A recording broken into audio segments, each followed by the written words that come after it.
Welcome to Connecting with Coincidence with psychiatrist Bernard David Beitman, MD. Dr. Beitman is the founder of the Coincidence Project. The project encourages people like you to tell each other coincidence stories. To learn more about Dr. Beitman's work, put Connecting with Coincidence in your web browser. You'll find his book, his Psychology Today blog, and the interviews from this podcast.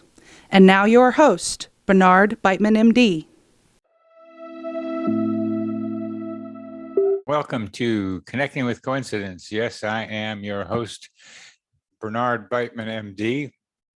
Because I'm a psychiatrist and a little on the strange side, I like to study mind and brain together, that there's somehow a question of how they link.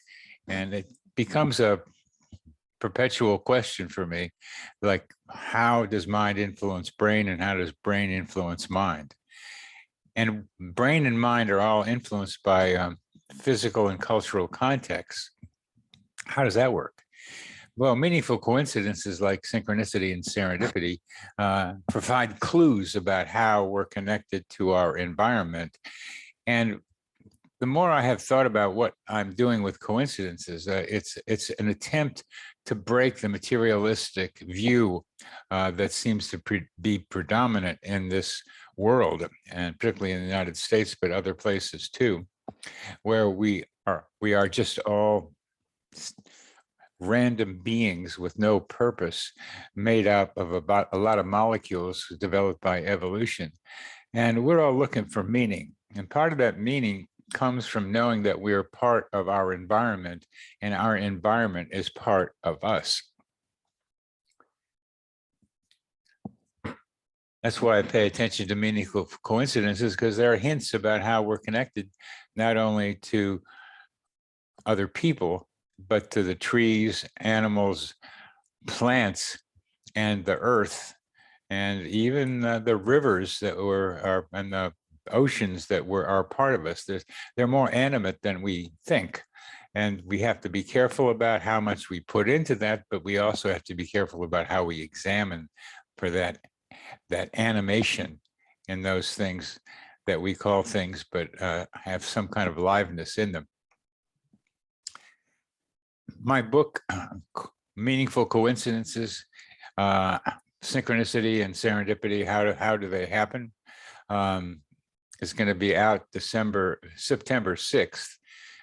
And you can pre-order the book in the link below. And please do subscribe to us. We're getting to a good number of 1,000, and we hit the 1,000 and something happens magically with YouTube to give us a little cash to flow in. My story today is, I call the police story. And it has to do with the idea that symbols are surrounding us. Symbols stand for something else. And these symbols are hints that we may need to know something for ourselves. So last week, I saw a motorcycle cop next to a car, probably giving a ticket. Of course, it happens regularly, but I don't see it that often. And the cops hadn't been out that much. So I see this cop in the car and probably a ticket. And a few hours later, I noticed a cop car pulled over next to a car on the way home in my neighborhood, also probably giving a ticket. So this is getting pretty close to home, I was wondering. So do these two items, this two series items, do they have any meaning to me? Aha, says Dr. Coincidence. My car registration had expired, and I needed to glue the stickers for the new July date on my license. The license is on my car. This said, okay, if this is, I am licensed, registered until 2024. I hadn't done it. So these paired set of images helped me avoid getting pulled over the way I saw two other people getting pulled over. Divination is like that. Today, we talk about the I Ching, and I'll bring in stories about tarot cards. And then we'll put that together with meaningful coincidences. And we're talking with a great I Ching expert, Kay Landon. Mary Kay received her PhD from the California Institute of Integral Studies in San Francisco. Previously, Mary Kay had already become a regular practitioner and student of the I Ching. Upon entering the institution, she embarked on a more profound formal study with noted Taiwanese scholar Dr. Yi Wu. Now, I came into contact with Mary Kay because her dissertation for her PhD was about money and how you can influence whether or not you get money, called unexpected money. It was a lot of fun to read that, and the details and the math was and the analysis was really good. So I got in touch with her, and that was many years ago. Since graduating, she has presented lectures on the I Ching in various forums and conducted readings for many friends and clients on the topics of business, finance, careers, relationships, and health. She's got her own website, Decision Point I Ching. You'll see it that noted below the video and also below the audio. And she's recorded several YouTube videos on her I Ching practice where you can see something about how she does what she does. So Mary Kay, welcome back to Connecting with Coincidence. Haven't seen you for a while on the show. Yeah, thanks for having me, Myrnie. I really appreciate it. Very happy, very fortuitous. Very fortuitous. How is it fortuitous? Oh, I was just thinking actually about how my website hadn't gotten very many hits lately and how I needed to do something to ramp up a little bit more visibility. And then voila, the invitation appeared in my inbox. So I was thinking along the channel of, I've got to start doing more outreach. And then this opportunity came to share more about the I Ching with a broader audience in terms of your audience. So, hey, Mary Kay, what is with that? You start thinking about something and then it happens. What's with that? What's with that? I know it's kind of mysterious. It doesn't, for me, it actually doesn't happen all of the time, but when it does, it's got this sort of, it's almost like you get into a channel or something. And then like events start to kind of follow in that channel, but you kind of have to be in the channel for that to happen. But this is why I like divination, because you can spark a coincidence just by sitting down with the I Ching or say the tarot cards and with a thought in mind or a question, and then put it to the oracle. You don't have to wait for an outward sign in the universe to kind of come to you. You can actually apply this sort of technology to bring about sort of an answer more immediately. So I find, because often for me, sometimes serendipitous coincidences happen, sometimes rarely, but in this case with your show, I was happy to report that I was thinking along these lines and then you invited me. That's pretty funny. I didn't know that about you. And for our audience to know that Mary Kay is recently a board member of the Coincidence Project, and we do a lot of coincidences on the Coincidence Project, but I didn't know most of your coincidences, I'm going to say, have to do with the I Ching, Yes. rather than real life ones. Correct. Though when I was doing my dissertation, I did notice a lot of money coincidences were coming my way, just as a result of being in that sort of channel or in that field, as I kind of write, of doing the study. Then things started happening. But when I'm living my life, normally I don't experience a whole lot, even around what my recent job search, which I did, one of my YouTube videos was devoted to using the I Ching for job search. Again, sort of using the I Ching to guide decisions, approaches, etc., to a very important life event like finding a new job. Yeah. Well, what I'm getting from this is that you don't necessarily experience, and that means to me necessarily look around you. I'm not saying I don't know that. I don't know that for sure. But you look at the I Ching as a way of helping you do the coincidences that will guide other people, like this ticket thing that I was talking about. That's what I do. I look around and say, is there some out there in here? you're Right. out there in here is with throwing 6 coins and seeing what kind of hexagram you get. That's it's almost like you brought your coincidence capacity into the farm, because I think of I Ching and tarot cards as domesticated coincidences. Right.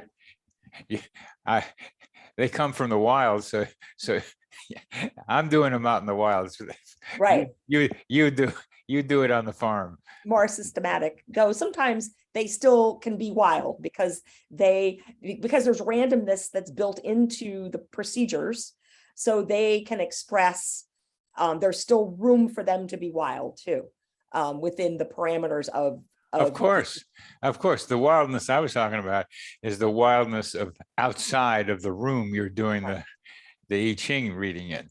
right. There's wildness in there.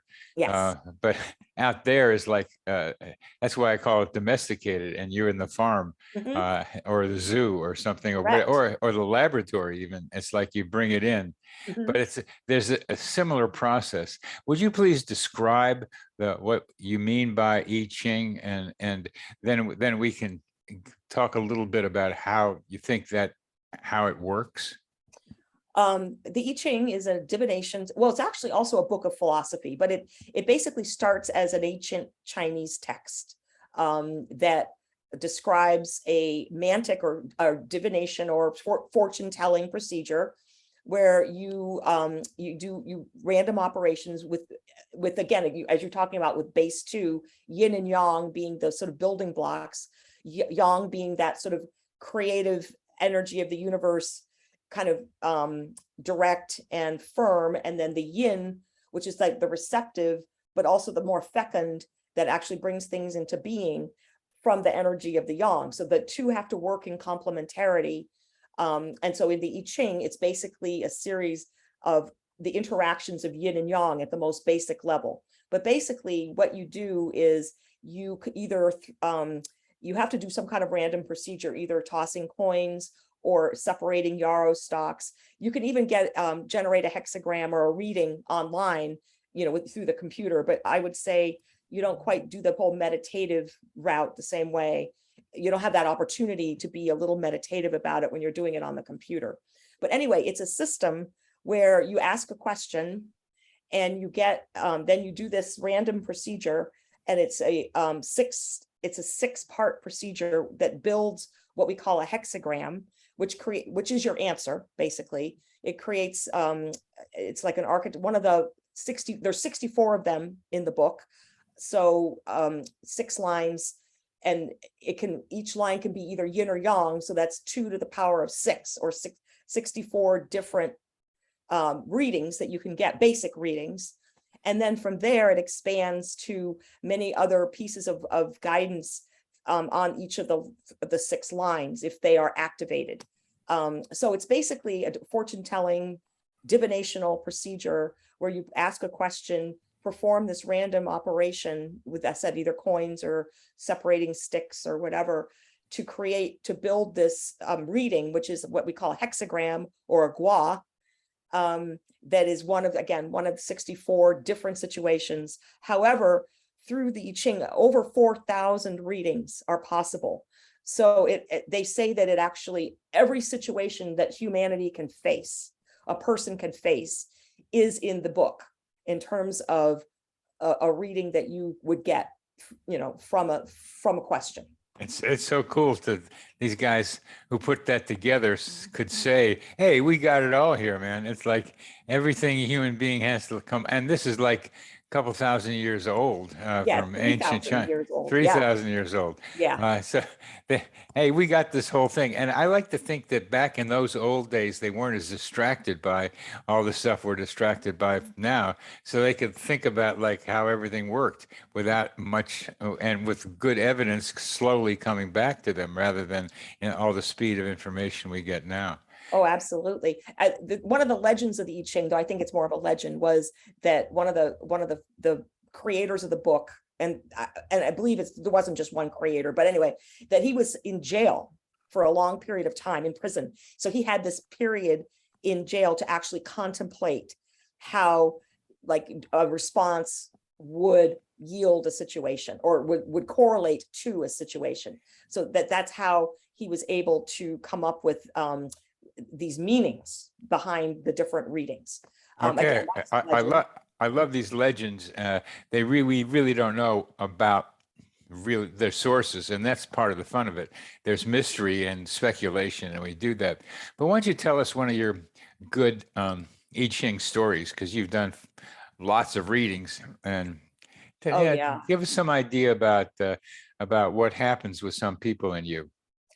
Well, I mean, there was one story that I would say was one of the most poignant, though unfortunately it's not real happy, and I can accompany it with a happy story too. But I have a college friend actually from the Institute of Integral Studies where I went in San Francisco. She was another person in my program named Christy, and she after she getting her PhD in the same department that I got mine in, so we had the same degree and everything, she went back to work for Gallup, where she was a big manager and had a pretty high level job, pretty high stress. And so at some point she decided to leave that job and go on a retreat. She went to Spain to the El Camino highway, and she did all kinds of travel and retreat and just really contemplating her next moves. She was only in her mid 40s at the time. And so she wasn't ready to retire necessarily, but she took this break from this very frenetic, after getting her PhD, going back to the company where she used to work in a high level capacity, but then really kind of burning out. So she took like a year off. And then it was time to kind of think about, well, what next? She was living in Washington, D.C., which is where her job had been, had been located. But she didn't have any family there and, very few friends. So she was wondering whether she should leave Washington and go to Texas, where she had more family. Also about a job, should she, look for a job in DC or go to Austin, or, what should she do? So we sat down.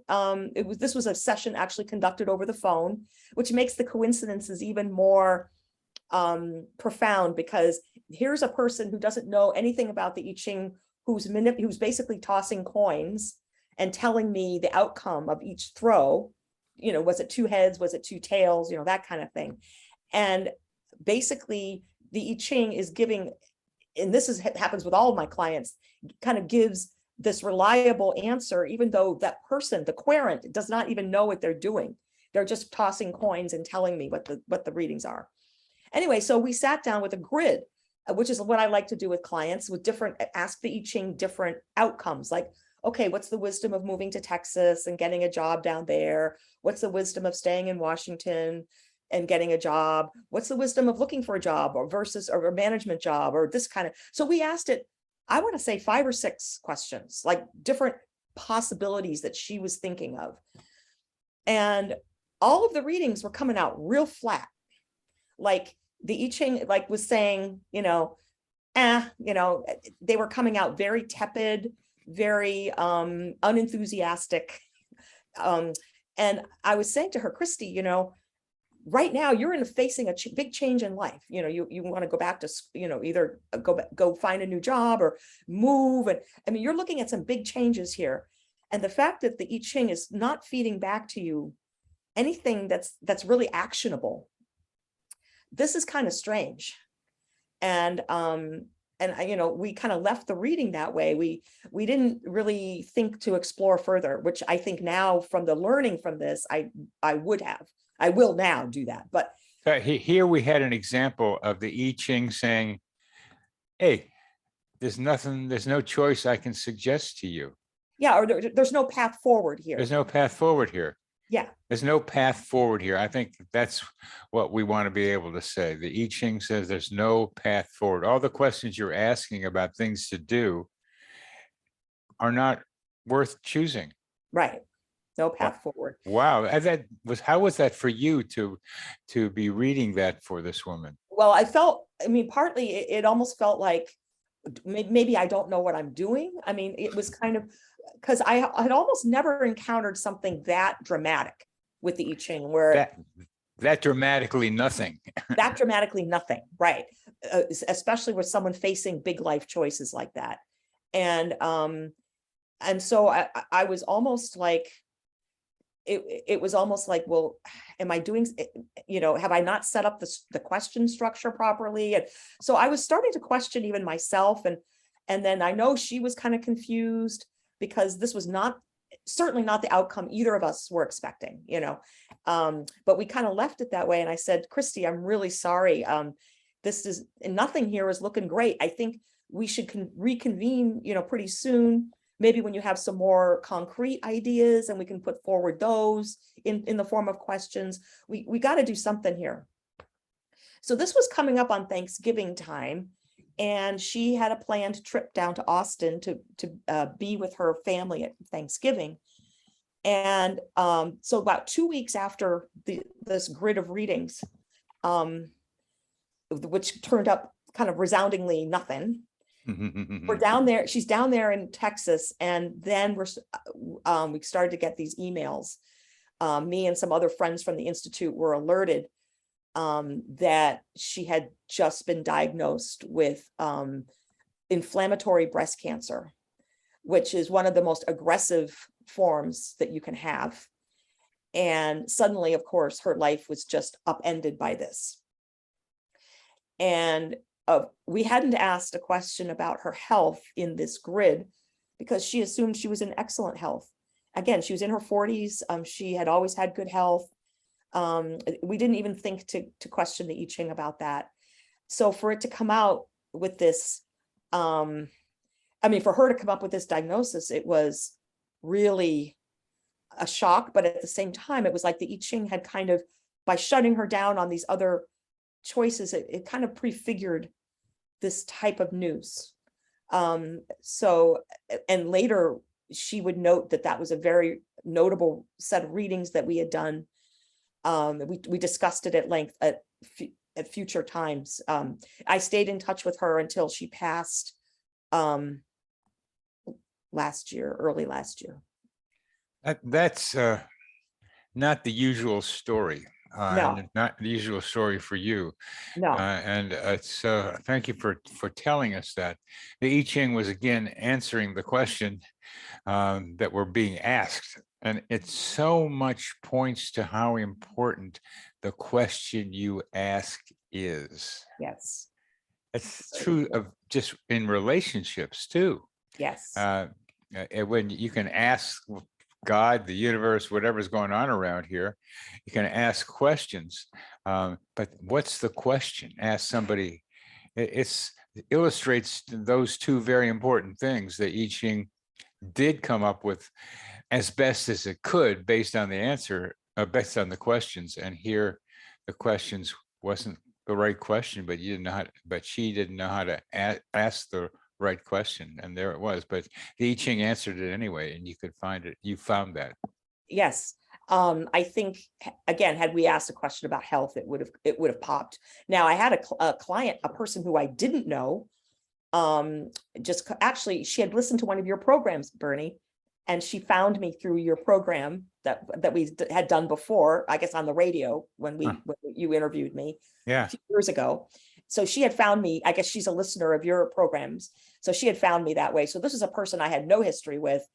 And she had some health concerns. And that was mainly why she was contacting me to do an I Ching reading kind of about prospects around her health. And she got just an amazing, it was almost like the sage was talking to her. The reading was, you're not going to die. Things are going to be fine. It was literally speaking right to her health, her health anxieties, and as if it was a person in the room. It was just uncanny. I mean, it was one of a reading that actually made my goosebumps come up. It was like, oh my gosh, the oracle is speaking to you like as if it were a person in the room. So in that case, a much happier situation where she got like a sort of a reassurance that really spoke directly to her anxiety. I had an interesting experience recently that's like a feeling of being spoken to. I go out to I'll be among the trees every once in a while, and I think like trees are talking to me, and I have the sense that they are outside of me. The voices are outside of me, not inside of me, kind of like what you just described. The oracle is talking to her. And I was asking a question out in the woods, should I go left or right when I come out of this little pathway I was on? Right was back to the parking lot. Left was like, I didn't know where. I know where it was going, but didn't know what was happening. And the voice said, go left. And I said, why? And the voice said, you'll see. And it turned out to be a great thing. Two things that I wanted to have happen happened as a result of my going left, because the voice told me to go left, and I ran into two people that I wanted to run into for various reasons that I didn't know, people I didn't know, and things happened as a result of that. So the idea of being able to have something external advise you as directly as you just described is quite remarkable. It is.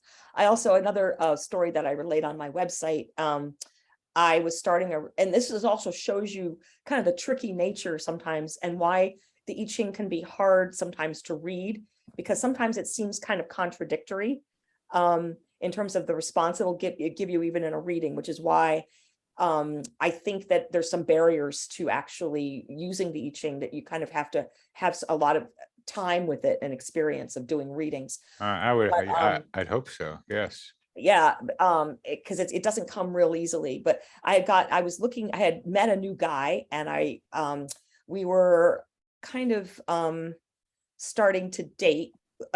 Well, we had met, and then we'd had 5 dates, and then suddenly he had disappeared for like 4 months. And then he came, which I figured, okay, that's it, it's over. Then he came back like 4 months later, kind of like a migrating bird or something. And later there was an explanation for what had happened. He had a guy staying with him over the winter and stuff like that. But anyway, so of course I'm asking the I Ching about this relationship.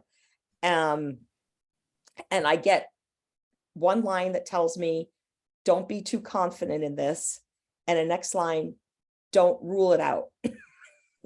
So it seemed almost like this bizarre contradiction, but it actually, that paradox turned out to be emblematic of this relationship, because we were in relationship for 5 years.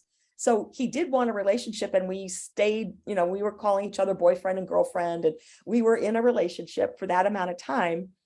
But he was kind of unreliable, on certain plans. And he, there were times when you couldn't really rely on him and stuff like that. So he'd be in and out sometimes, and sometimes he'd disappear for a few days. And so there was this sort of instability in the context of some stability, which the I Ching pointed out, that sort of paradox, which was very interesting.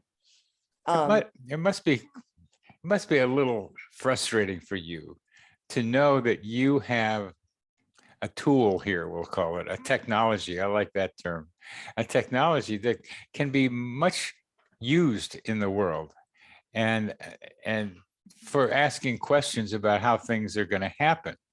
There are people who like to do precognitive things. I'm going to say, well, this is precognitive in a way, because you're talking about what's going to happen. The way you described it earlier, why don't you tell us what one of the ways people have thought about the I Ching, that it's a kind of I'll say map of the universe, where you see where you're talking about a seed, and that question is a seed, but because the I Ching has a view of the whole thing, it can start talking about where that seed is going to develop, how it's going to develop. Right, correct.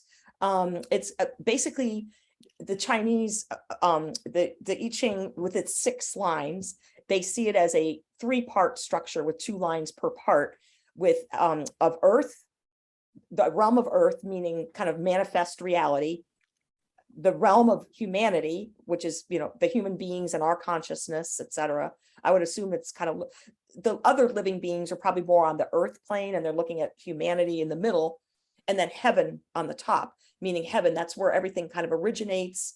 That's where events sort of spark in heaven and then kind of flow down to earth and to humanity. So the way the Chinese looked at this was that the I Ching, being a perfect microcosm of how they construed the universe, that the I Ching in that way can perceive, like, that it can sort of visualize the tree and how it has compressed to the seed, and it can see the tree while it's still a seed, because it is a perfect representation of the way that the cosmological structure of reality, basically. So here we have another as above, so below, or as correct. Yes. I was and- thinking of that actually this morning, kind of like that Hermes Trismegistus, Yeah. Hermes Trismegistus yeah, was supposed to have said that, and emerald tablets. Yeah. So so this is like the Eastern kind of version of this, of a similar. yeah, that's the Easter version of same thing. I hadn't put that together either. So I like those bigger images. The tarot cards, particularly ones I use, which are the Book of Thoth, which is put together by Aleister Crowley, sometimes known as the wickedest man in the world, and probably one of the smartest people and a prophet in his own way. And by prophet, I mean not somebody who's making money. I mean somebody who is in touch with higher information. However he got to that, or she gets to that, it's up there, and all kinds of ways to do it. And then you come down and be able to say that to regular people, to gather that information and say it here. That's a prophet. It's not a religious thing as much as getting to new information that a lot of people might want and be able to use. And that's somewhat what the I Ching is doing, is getting specific information for a particular person in this present time. Correct. And it does now, the time horizon for the I Ching is probably 3 months. I wouldn't prognosticate further, because it is the book of changes. It presumes that the universe is dynamic and it's always in a flux. And so things are always going to change. And one of the features of the I Ching is it always tells you kind of how to prepare for the next event, the next field, the next circumstance. For instance, if things are going great, just don't think they're going to be great forever. If things are horrible, don't think, there's ways of getting out of the situation. The most important thing that I Ching likes to think about is to help situate the querent in the Tao of the moment. And that does shift. Sometimes the Tao of the moment is to be still. Sometimes it's to act. Sometimes it's to meditate. Sometimes it's to turn into another direction. So so that's the thing. It's like situational ethics. One rule does not apply in terms of behavior to every situation. You have the I Ching can really read the character of the moment, Of the Tao of the moment. the Tao of the moment. The Tao of the moment. And what I thought of as with the tarot card readings, I would get the other person to like shuffle the deck. That was the random part of it. And then they pick the cards out from the top. And I thought that what they were doing was throwing the cards up into this river of meaningful time passing through us, which was my image of the Tao, that this thing's always moving and there's always a present, but it's always moving. And that we throw these cards or these coins up and they become mirrors of the moment. Mm-hmm. Yeah. But then again, they can see, as I said, for short-term forecasting into the probable unfolding of the events. And let's talk about the word. Let's emphasize the word probable. It's like there ain't no guarantee here, honey. It's like probable. So take it as a probable. Right. What's the relationship between the I Ching and meaningful coincidences? I believe every time you cast the I Ching, it's basically the coincidence. You look at an inner event to an outer event, right? So when you cast the I Ching, you're conceiving of a question or a dilemma or some kind of maybe desired outcome that is coming from it supposedly within, and you are then using this outward procedure, be it coins, sticks, a computer program, whatever, you're asking this physical procedure to then speak to your inner concern. So the coincidence being that it is when usually it will answer in a coherent, meaningful manner. It's not some random thing where you're just asking something and it's a random heads or tails and it's all about probabilities of coin tosses. No, there seems to be some other, as Jung was saying, another principle at play here, that like a principle of meaning that is interjected into what you would think would be a random coin toss. And even like querents that know nothing about the I Ching and they're just tossing their coins, that they are struck sometimes by, wow, okay, we just did like 4 readings, 4 questions, and we did, a reading for each. And like, wow, one of them I got like almost all tails, and then another one I got almost all heads. Like they remark on how the patterns don't seem to follow your intuition, that, every time you cast the coins, there's a probability that they're going to fall a certain way. But the I Ching will defy those probabilities all of the time in the service of meaning. And that's what makes it very fascinating and related to what you call wild coincidences, where you are, looking at the cop, writing someone a ticket and then remembering, oh, I have to renew my registration. Yeah. And that's why I'm calling them domesticated. Your I Ching is domesticated. It's still the same principle of like outside and inside are not as distinguished as we in the West and modern science tends to have us do. So here you are, knowing from your experience with the I Ching that mind and environment are far more connected than we usually think they are. And it's kind of like, doesn't that make you kind of want to scream, Mary Kay, and just go up to a mountain someplace and say, hey, can't you see that what you think is real is a little different from what is actually there? I'm sorry, what do you mean? I mean that you can do these predictions, probable predictions, which suggest that mind and environment are much more closely connected than we think. Yeah, they are. And it's you've got an illusion that they're not. Yeah, it's an illusion that they're not. And you have evidence from your 4,000 readings that that's true. It's not just like you think it. Right. And what's your sense, that's what I was talking about, of wanting to tell other people what you're discovering? That's what I mean. Don't you get frustrated trying to be able to say, look, there's something more going on here? I do. I'm a little frustrated that the I Ching hasn't caught on further in the West than it has, that a lot of people have not even heard of it. Others might have dabbled with it a little bit and then found it rather incomprehensible, and so they just dropped it. So I get a little I kind of wonder like why it hasn't caught on more, but I think it's because there is kind of a barrier, as I mentioned, to kind of learning the I Ching, because there's, it is complex. You can't study it in a workshop and get it. It involves a course of study and commitment over time to really kind of dig into it and get to know it. And I still consider myself a student of the I Ching. Confucius considered himself as a student of the I Ching. He was saying, give me 50 more years so that I can study the I Ching and be free of mistakes. So it is frustrating. At the same time, this is one of my missions as I go on in my life. In fact, the I Ching kind of, I put a question to it the other day about how am I doing with my own practice of the I Ching with you, basically. I asked it this direct question, and it came back to me like, you're not spending enough time with me.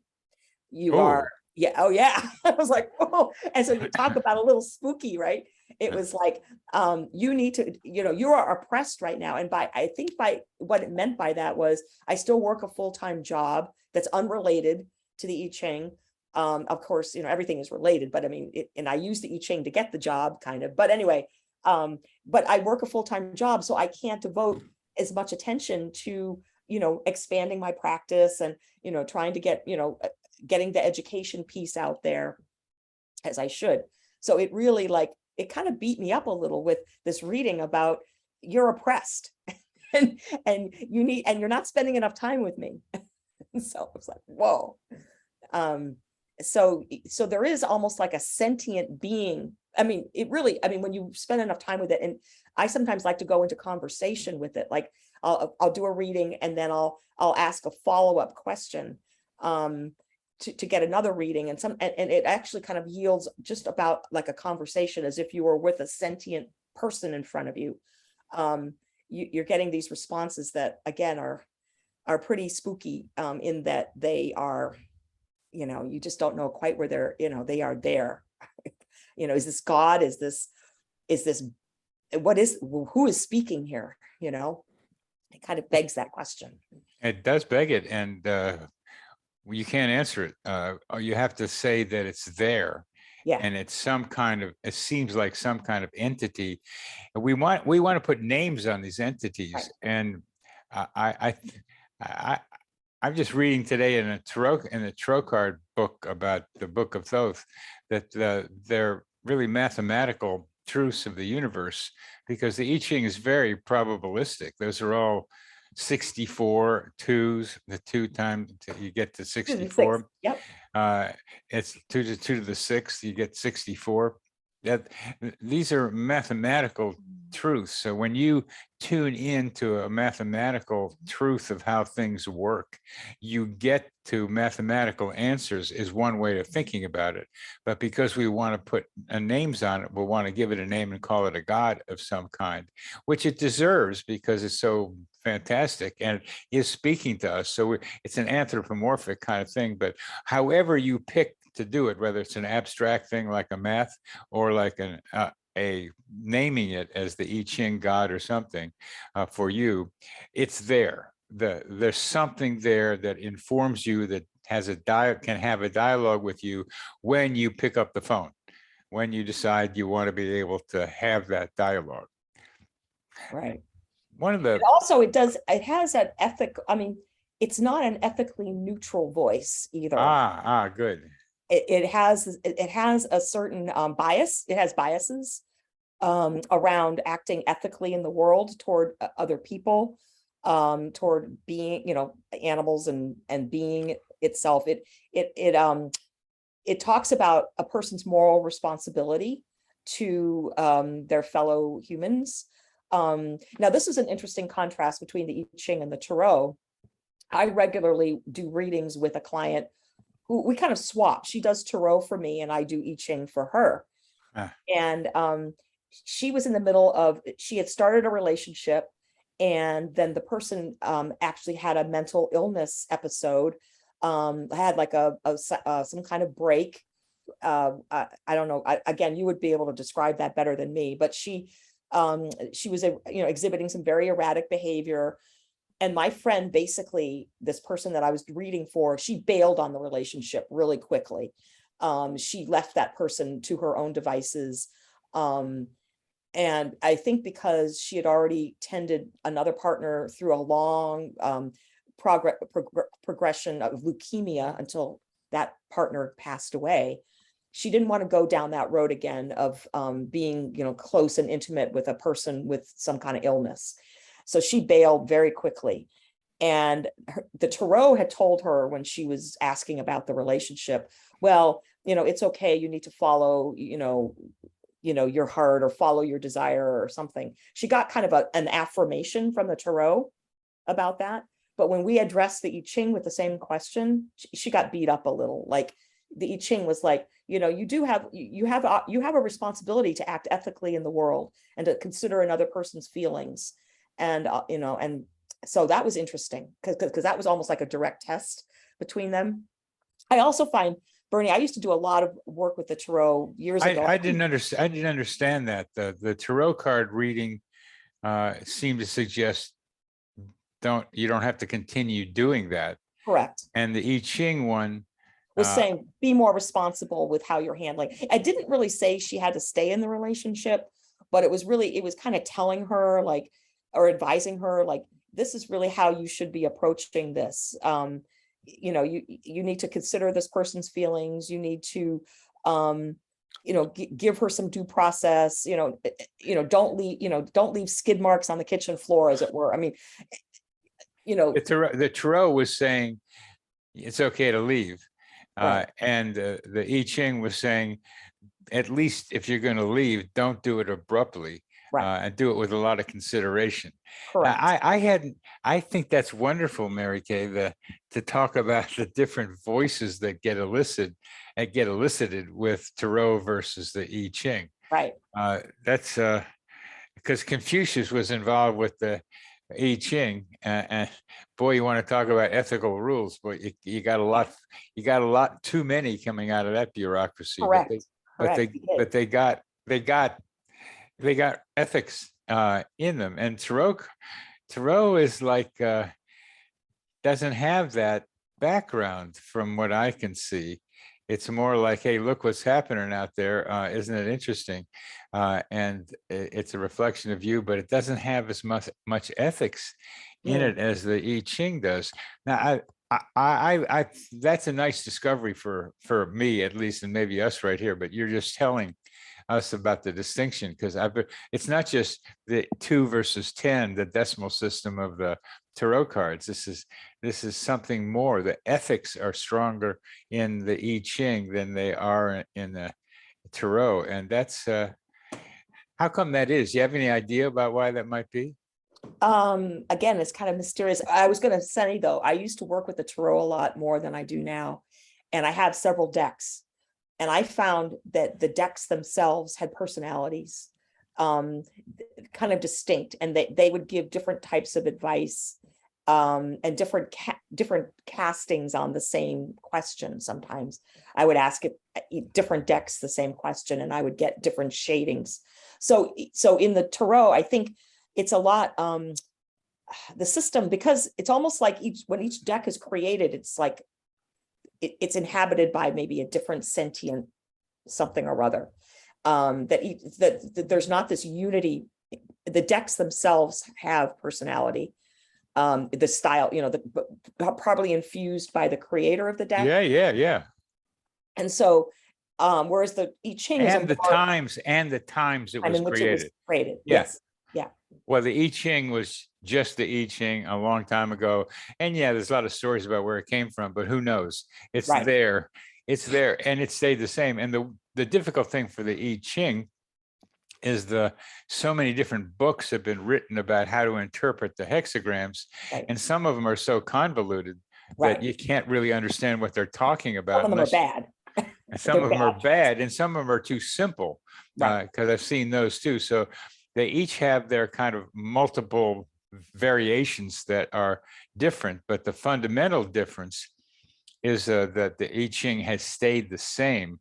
Well, it's all kinds of variations on tarot cards. So it's not, they don't even follow the tree of life model of the Kabbalah with its 10 Sephiroth and 22 connecting lines that then the cards map onto this tree of life that has been pretty standard for a long time, but other people come up with, well, I'll put these bells and whistles on these cards, and I'll make up my own, and they'll call them tarot cards, and that dilutes the kind of basic thing that they started with. But that is such an interesting thing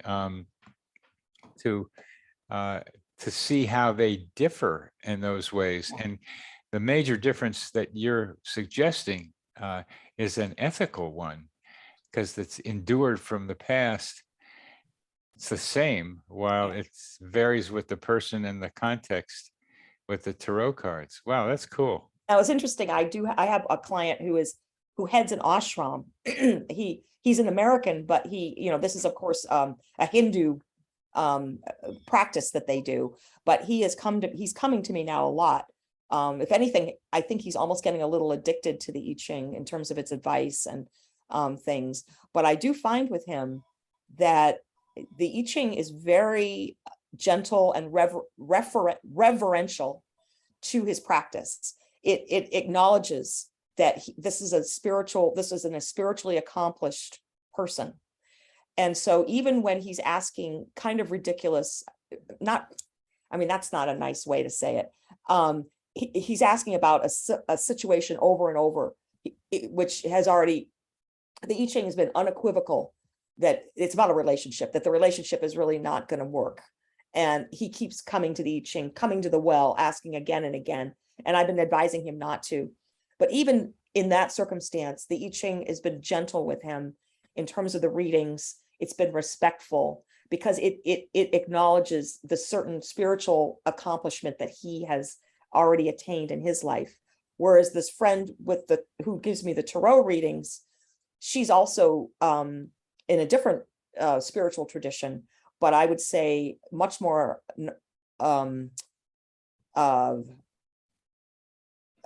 narcissistic in some respects. The I Ching beats her up all the time. And, kind of gives her negative readings about stuff that she wants to do. And it beats her up.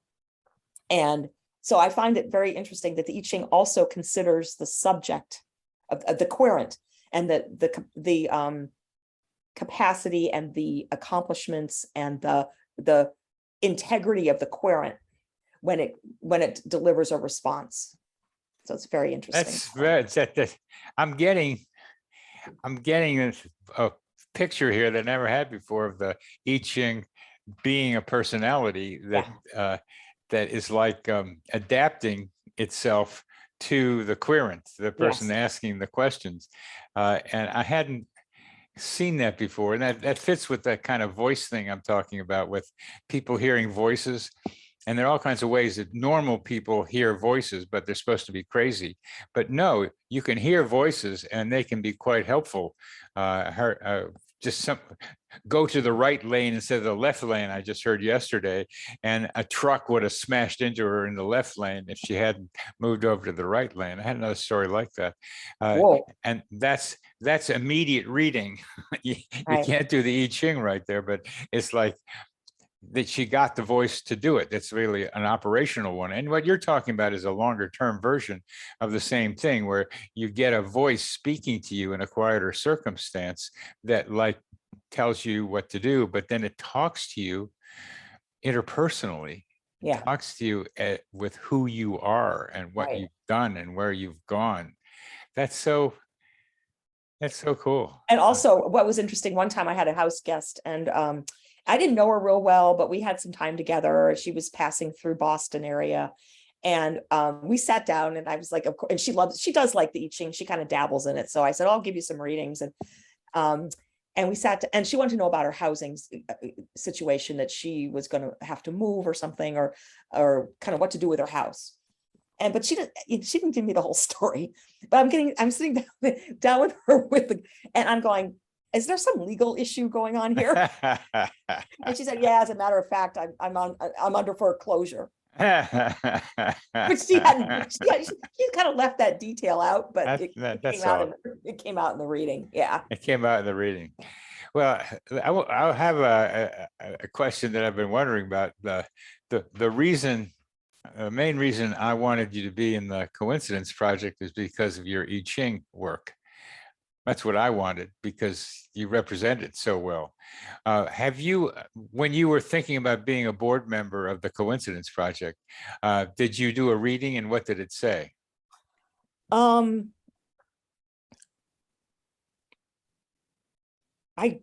have my journal right here. I don't think I did, because basically this is another thing about the I Ching. You don't really want to approach it when you have an answer in mind that you're going to do it. And for me, especially my practice now, I respect the oracle around, I don't bring questions to it that I'm going to act on regardless, kind of thing. And I was so certain that I wanted to become a board member I didn't ask. I don't believe I asked the I Ching. Let me just. Well, that's okay. That's okay. That's a good enough I don't answer. believe I don't believe I asked. Don't look, it. don't look, don't Yeah. look. That's a good enough. That's a good enough answer. Yeah. Because It's kind of like, it sometimes it knows, like if you are not asking a sincere because you want to know, but you're just asking for affirmation of yeah, something. yeah. It doesn't do affirmations. Well, sometimes it will. Again, it depends on the relationship, right? Yeah. Well, you knew you wanted to do it. Right. You knew you wanted to do it, and I'm struck by your saying, "Hey, Bernie, I don't have too many coincidences outside of doing these I Ching things." It's almost like you use them all up while you're doing the I Ching. I think I do. Right. Except for the one of you inviting me on the program today. That was a bit of a coincidence because I've been mulling this idea and problem over in my mind. As I said, when I asked the I Ching, it was like telling me I was oppressed, so I have to think about how I become unoppressed. And anyway, and another thing, I know we're probably needing to wrap up, but I wanted to mention that I'm contemplating a very large move in my life, and that is to relocate to Ohio. And I have not yet started the readings on that yet because the time horizon is too far out. And because I'm thinking of it like maybe starting to look for a house this winter and moving maybe next spring or so when I can sell this place. So that's too far of a time horizon to really start to think. But when I did my New Year's reading for 2022, the I Ching, I just did a general reading, and the I Ching returned to start the dissolution process of my life, which meant I saw that as an early affirmation of my plan here. But I just think I think you have to be suppressing a lot of screaming to try to say, I got something here, ladies and gentlemen. You really should pay attention to it. It gives us a good idea about how reality works, and nobody's listening to me. And then scream, and then that's the way it goes. Well, right. you can be screaming. This is a form of your screaming being on the show here today. Yes, it is. And when I tell people, you want to know if this is XYZ is going to happen tomorrow, we can just do a reading right now. If you, and some people are scared of that, Bernie. They don't want to. I know. Yeah. They don't want to know the future. They don't want to know. And it's a form of precognition, what you're doing. And how the I Ching relates to precognition is kind of fun. I had two precognition guys on here, Eric Wargo being one of them. And you probably haven't seen it, but it's the same idea that you can get the future somehow. And you do it in this more formalized way. And he talks about people just getting it, like the voice that said go to the right instead of the left. It's a formalized one, but it becomes a way to, your I Ching becomes a way to research our ability to be precognitive. Oh yeah, that's true too. Yeah. I hadn't thought of that. So I don't know if I'm going to do it, but to get Eric and you together on a show and talk about would be like, that would be fun. Yeah. That would be like a trip. So let's end with a question that you told me earlier, which I think is a funny question because it's hard. Comparing the validity or something of in the wild coincidences versus I Ching readings. Remember, I'll read it to you. In terms of advising the querent about the right path to follow, what are the relative merits of results from oracular readings versus meanings gleaned from spontaneous coincidences? I think actually, well, first of all, the spontaneous coincidence has a real place, like what you just described with your police writing the ticket. Like I would never, like if my registration were about to expire or had expired, I probably wouldn't have ever brought the I Ching that question. But having, so you need those spontaneous things to kind of jolt you. If the woman on the road who had the intuition to go into one lane and not another, obviously we're not going to ask the I Ching about that. So there's certain ways that these spontaneous precognitive events have to always have merit all of the time, especially for immediate danger or you're not going to sit down with the I Ching out in the middle of when you're, driving in traffic to find out which lane you should be turning into, however, maybe before your journey, you might ask it, what's my wisest approach to the journey? And it might say, hey, be attentive on the road. You're going to find some erratic behaviors. I mean, it might say that, but it won't tell you in the moment that which second is going to matter of right or left. You're not going to know that from the I Ching. On the other hand, sometimes with precog, they can be wrong. And so like, if you have like some idea that something's going to come up, maybe it's good to fact check it against an oracular device to see kind of what. That's far out and groovy. Yeah. I mean, I think this is going to happen. And for instance, I've been single my whole life, Bernie, but I've had relationships. And when I moved back to Massachusetts from California, I was asking I was thinking like, I have a feeling that I'm going to get into a relationship, even though I hadn't had one in a long time. And so then I started asking the I Ching about it, and it affirmed that, and then it happened. So yeah. But that is really cool. Because I was having a little fun trying to do PR for my forthcoming book in Charlottesville to do some locals. So I was thinking, how am I gonna do this? I don't want to go show up in a bookstore and nobody shows up anymore to give a talk, or very few people. How am I going to do this? I don't know. So when that voice told me to take a left, and I listened to somebody I'd been wanting to hear, and as a musician that I hadn't heard before, so I got to see her. But I met two people who ended up saying, hey, would you like us to put on a party for you for your book before it comes out here in Charlottesville? I've got a lot of friends who are interested in this. Oh, great. So that was like, I thought of it, and there it manifested itself. I'm thinking that maybe somewhere, and I don't want to get too cumbersome with this, but in the Coincidence Project, we may be calling on MK to like, just to say, well, we're looking in this direction. Maybe we got. Oh, absolutely. Well, in fact, I was just going to say, Bernie, I had offered we could do some readings about your book, like kind of how to promote it. What's the most fertile paths for you? We could do that. I think we're going to do that, Mary Kay. I'd be happy to set up and then you can get a real sense of a lived experience with the I Ching. Yeah, we should do that. Definitely, especially with this big, with your book release. That's an important event that is worth divining about. And so, as we come to the end of this episode, boys and girls, ladies and gentlemen, we leave it with maybe the next time MK and Dr. Coincidence get together, that we will record MK doing a reading about Bernie's book. And what to do that. And then we will have a recording of it that we can look back on and say, oh, really?